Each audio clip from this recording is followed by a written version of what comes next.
Hello listeners and students at home. You are welcome to Kaduna State Ministry of Education, Television and E-Learning.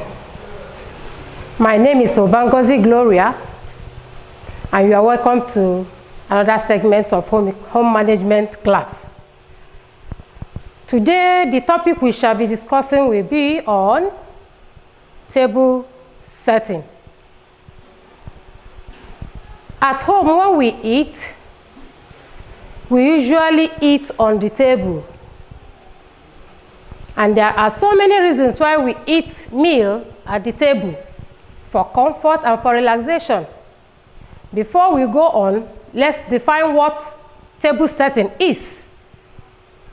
Table setting involves simple layout of the table for eating in such a manner that all the eating materials are provided in their correct places. What do we mean by that?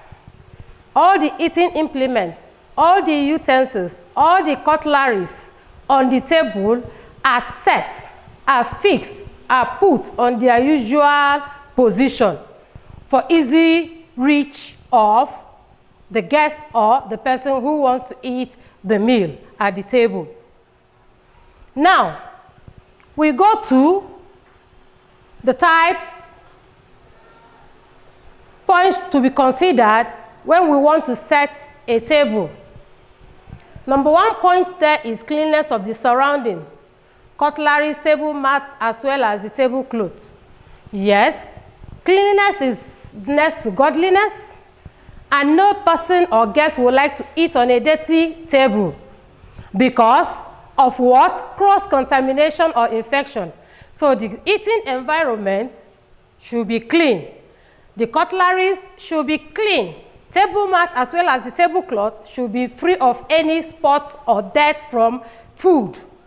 We go to number 2. Before you set a table, you should know the number of people you are expecting to eat on the table. To avoid confusion, if you are expecting 2 to 3 people, you know it is called what? 3 cover. That 3 cover means you are expecting 3 persons at the table. This is very, very crucial in planning on setting of the table. Then you have number of courses or dishes to be served. Is it a 1 dish? Is it a 2 course? Is it a 3 course meal? This should also be put into consideration because that will determine the kind of table you have to set for 3 courses. Then we also have type of party. Is it a party? Is it cocktail? Is it dinner? Is it buffet party? This also has to be considered when you are setting your table. If not, there will be confusion. There will not be comfort.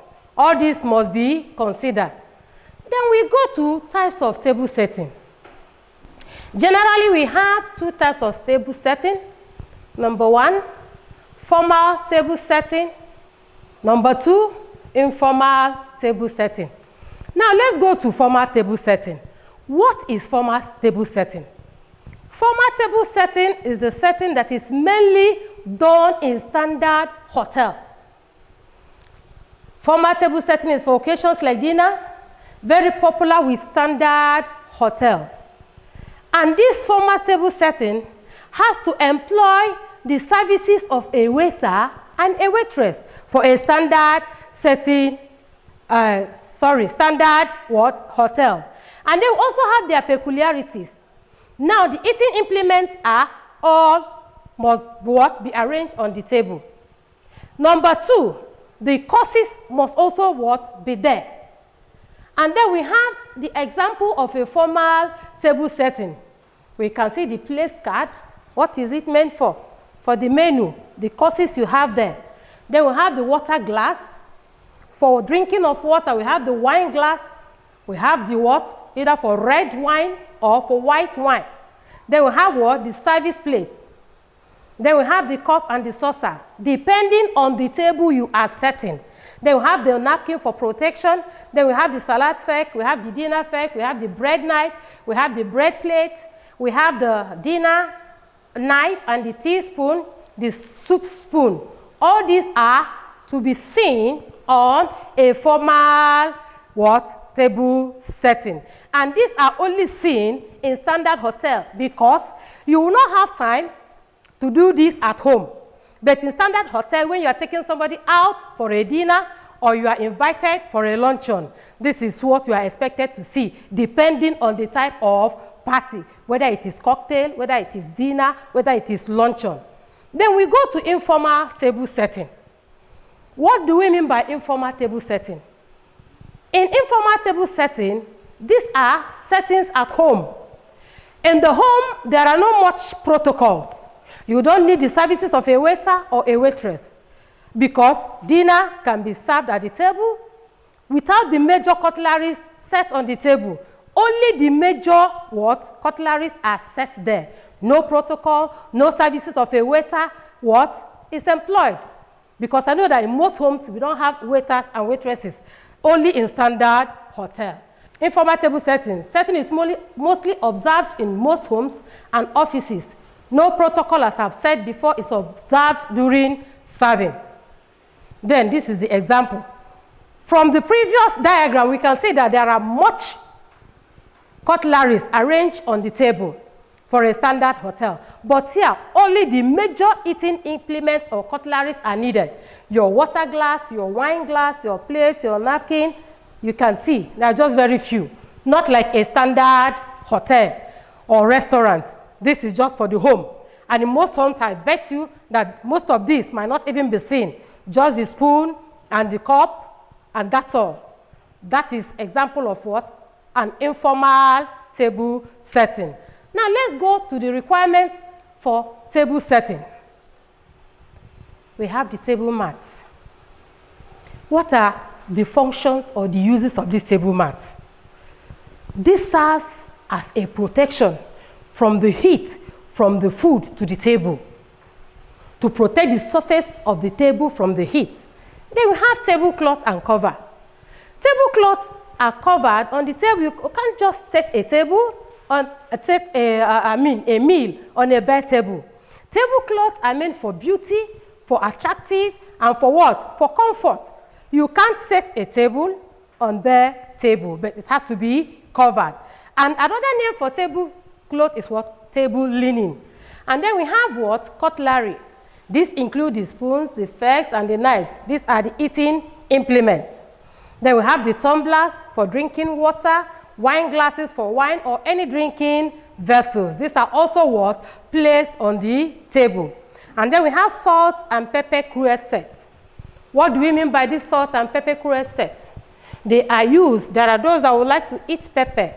There are those that they don't always feel salt in their food. So they need that cruet set for sprinkling of what? Salt or pepper on their food. Then we have flour or centerpiece. Another name for flour is called what? A centerpiece. This is for what? For decoration. And any flour that is used should not be what? Too long, so that guests should see themselves. And most preferably, natural flowers are needed. You don't need to have a plastic or a rubber flower, but a natural flower that will give out the fragrance during eating. Then we have serviettes or table napkins. These serviettes are for protection, and also they should be what? Folded neatly by either putting them by the side of the table or inside the wine glasses. Now, rules for table setting. There are so many rules we must observe when we are setting the table. Number one, arrange the cutlery in order of use by placing the one that will be used first. The cutleries, the implements, the spoons, the forks should be what? The ones that will be used depending on what table you are setting, whether it is for dinner or for breakfast or for lunch. So the first one to be used should be placed first. And then forks are placed on the what? On the left-hand side. And knives and spoon on what? On the right-hand side. The edges of the cutlery should be about an inch from the table. What do I mean by inch? You can use your thumb to measure. You don't place the fork or the cutleries just from the table. It should be an inch. Then you set. They also have tumblers and wine glasses should be turned up, and drinks should not be poured in them. If I am your guest and before I come to the table, wine or water is already poured in the glasses, I will not drink. The wine should be poured in the presence of what? Of the guest. It should not be what? It should not be turned down, but it should be turned up. You can fill it with what? With your serviette, which is neatly or attractively what? Folded. And then a flower vase may be placed at the center of the table or at the end. It should not be too high, just as I've said before, so that guests could be able to see themselves, to see one another easily. Then we go to the next one, which is what? Serviettes may be folded neatly, attractively, and put on either side or in the drinking vessel or wine glasses. Then the cruet should be placed at the center for easy reach of the guests. And then a flower vase may be placed at the center of the table or at the end. It should not be too high to enable guests to see one another. These are rules for setting the tables.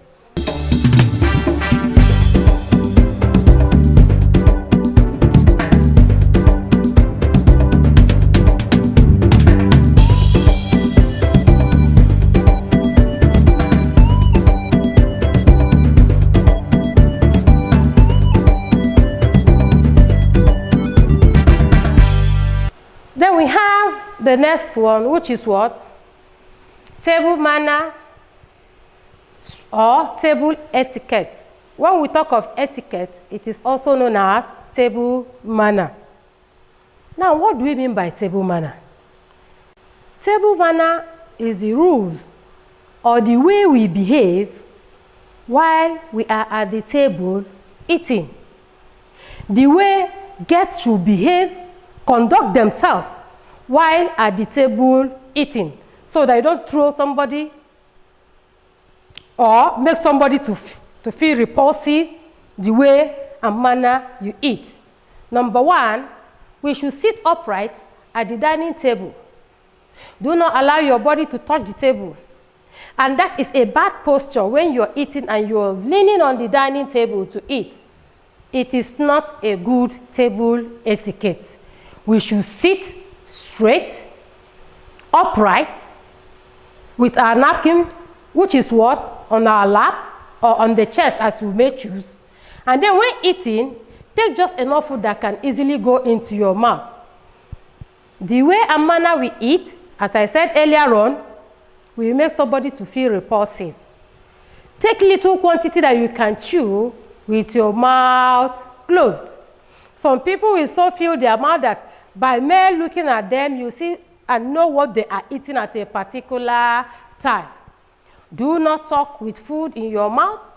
Close the mouth when chewing. And when you sneeze or cough, cover the mouth with the napkin so that you don't infect others. When sneezing, which we know is a reflex action, close your nose, cover your nose, with a handkerchief. You need not hurry over your meal when chewing. Hurrying over meal when chewing will lead to what? Indigestion. Chew your food very well, slowly, and swallow to avoid heartburn and also to avoid what? Indigestion. Another one is avoid stretching your hand across the table. That is a bad habit. Stretching your hand over to get something, either to get a wine glass or to get a cruet. Please excuse somebody to pass it on to you. It is wrong for you to stretch your hand over somebody's food to get something you want. The next one is avoid selfishness on the table by considering others. This is really a matter. There are those that when they go to the table, they are very, very selfish. They will not care about who is on their left or on their right. They want to get it all to themselves. That is selfishness. Use your eyes and look around. How many pieces of meat is there? How many are you to take? Take one and allow others to get before you get two. Avoid picking your teeth with your finger. Use the toothpick decently. There are those after eating, you see them using their hand or their fingers to pick their teeth. That is very, very wrong. it is repulsive. And it might even transfer germs into your mouth if the hands is not washed. Avoid doing that. And if you must pick your teeth, do it decently. Not opening your 32 for everybody to see that you're picking your teeth. You should do it what? Decently. If you must also talk, you must speak in an undertone. You must not shout at the table. Why? To avoid accident. So many people have choked on the table while they are eating because they are talking. So avoid talking. If you must speak, it should be in an undertone. Let's go over to what we have learned today. We started by defining table setting, what table setting is. And we said that it is a simple layout on the table with all the eating implements arranged in a what? In their right position for the guests to eat. We also went on to mention that we have two types of what? Table setting, which is formal and informal. We also explained formal table setting as a table setting that is done in a standard hotel or restaurant. And here, that all the eating implements must be arranged before the arrival of the guest. And here, their peculiarities is that it is only done in standard or hotel or restaurants. And the table must be set before the arrival of the guest. And also that the services of a waiter and a waitress must be what? Must be involved. These services of a waiter is a person who serves meal. They are what? Employed in what? In these hotels to do what? To serve meals. That is for formal table setting. Then we go to what? Informal table setting. We say these are mostly used in the homes. No protocols, only the major eating implements or cutleries are set on the table. And then it is also used in some offices where foods are being dished out on a tray or packed for what? For workers to eat. And then we also say that in this informal service, table setting, no protocol. Just what? The major implements. Then we go into what? The types of, the standard table setting, which is formal. We showed it that all the eating implements are arranged there. While in informal, only few, you can see them in the last lesson. Then we also went on to mention the requirements on the table. These things are needed before we say that a table is set. These are the materials we use for setting our table. We have our tablecloths. We have our table what? Napkins. We have our placemats. We have our cutleries. We have our flowers. We have our salt and pepper cruets. We have our centerpiece, which is the flower. And then we also mention, importantly, factors to consider when I'm setting a table. The cleanliness of the environment matter. Cleanliness, as I said earlier, is next to godliness. Nobody will want to eat on a dirty table. There are so many disadvantages that is incurred in when one eats on a dirty table. One can what? Be easily transmitted. That is cross-contamination. And it is what? A throw-off. It is an eyesore for one to eat on a dirty table. And then we also said that the table what? You must mention or you must know the number of people you are expecting. If I don't know the number of people I'm expecting, I wouldn't know how much I will be what, or the quantity I will cook, or the type of dishes I will serve. So the number of people expecting is also important. The number of courses. Is it a one dish? Is it a 2-course? Is it a 3-course meal? This also has to be into what? Put into consideration. And then we also have to know what kind of party. Is it breakfast? Is it dinner? Is it cocktail? Is it luncheon? All these ones will guide you in setting the table and all the things you need in setting the table. Now, listeners at home, we have come to the end of our lesson today. But before I go, I will leave you with some assignments to keep you busy during the week. Number 1A, you have to define table setting. B, state and explain 2 types of table setting, as we mentioned earlier on. Now 2A, mention 5 requirements for setting a table and their uses or their functions. If you are mentioning 5, you are giving me 5 of their uses or functions. Then, what is table manner? As I told you, that table manner is also table etiquette. Thank you very much. We'll be meeting in the next class. If you have any question or any observation, please reach me on this number, 0806 594 5214. I take it again, 0806 594 5214. I remain your home management teacher, Obangozi Gloria. Thank you and God bless you.